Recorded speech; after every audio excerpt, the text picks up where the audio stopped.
Okay, welcome back to lesson 4, and like I mentioned at the end of the last lesson, we're going to try another jig. And it's a little bit more sophisticated, a little bit more involved in some jigs. First of all, it's in a much less commonly played key, the key of G minor. And the key of G minor is related to the key of F major. So we have this link all the time where we have a minor tune and it uses the same scale and the same chords as a major key one step down. So E minor is related very much to D major, G minor, like we were discussing, is related to F major, A minor is very much related to G major, and they use the same scales. So F major and G minor are using the same scales. So for the polka we put our capo on the 5th fret G and we used D major shapes. And you may ask, well, will we put the capo here and use D minor shapes? Well, we haven't actually gone through D minor shapes yet, but fortunately we have gone through E minor shapes before, so we're well versed in those. So what we do now is, and we see the relationship between F major and G minor. We put the capo on F, but we accompany the tune which is in G minor. So we use E minor shapes to bring us up a whole step from F.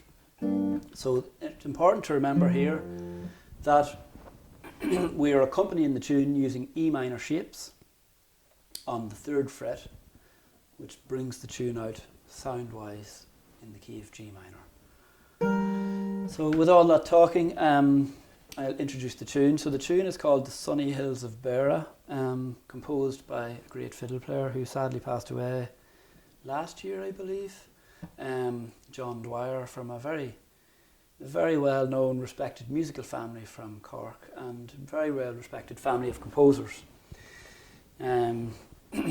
John being the oldest, a fiddle player, great fiddle player, and his brothers Richie and Finbar on accordion.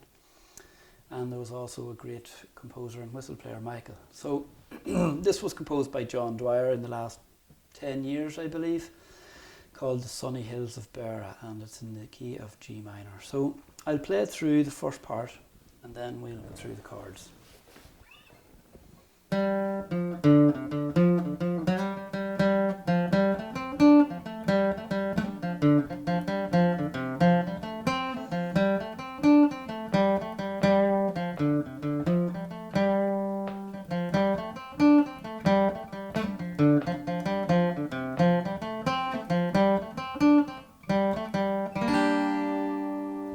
So that's the first part. So to keep bearing in mind that we're accompanying using E minor shapes, and the E minor shapes are all the chords we have available in D. So we're going to start off and we're going to do the first 4 bars. I will lay out the chords here and then we'll get Doireann to play along with us. So first 4 bars. The first bar is E minor shape to a B minor shape, and remember we're in jig, so it's 6/8 time, so it's 1, 2, 3, 4, 5, 6, down, up, down, down, up, down, down, up, down, down. So we've got 4 bars. The first bar is E minor to a B minor, and then we have a whole bar of E minor again. So that gives us the first 2 bars. And then after that we have,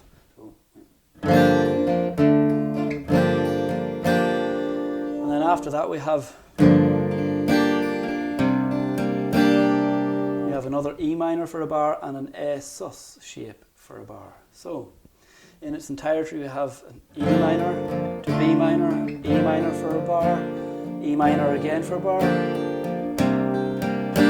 to an A sus. So one more time.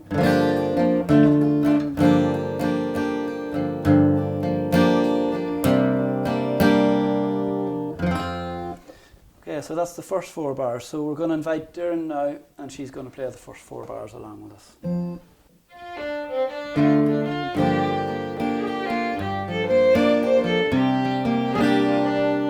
So that's us there, and we'll try it again.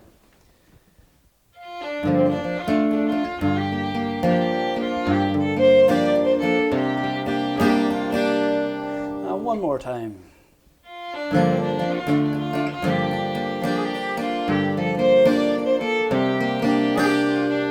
Okay, so that's the first.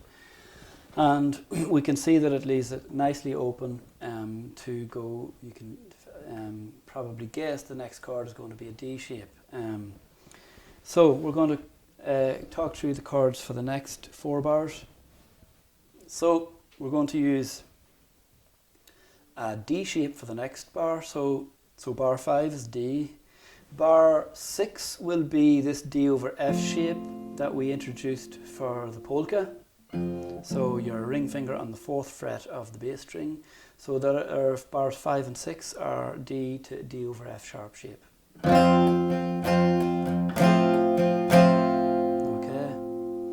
And then our last 2 bars will be an E minor shape to a B minor for bar 7 and an E minor shape for bar 8. So bars 7 and 8 give us.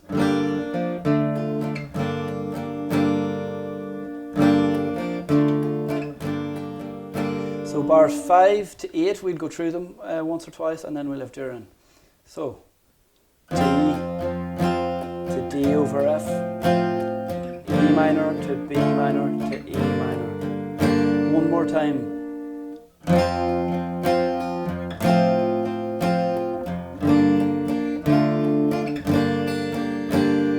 So we'll try bars 5 to 8 with Doireann now to play the tune. So.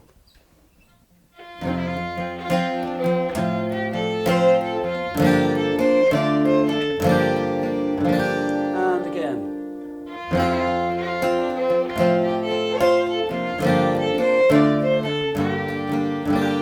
And one more time.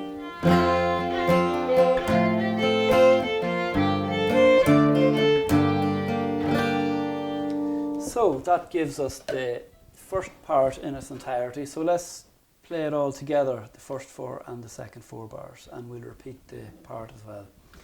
So.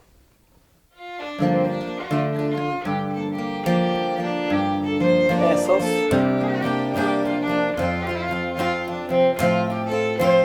E minor, B minor. And again.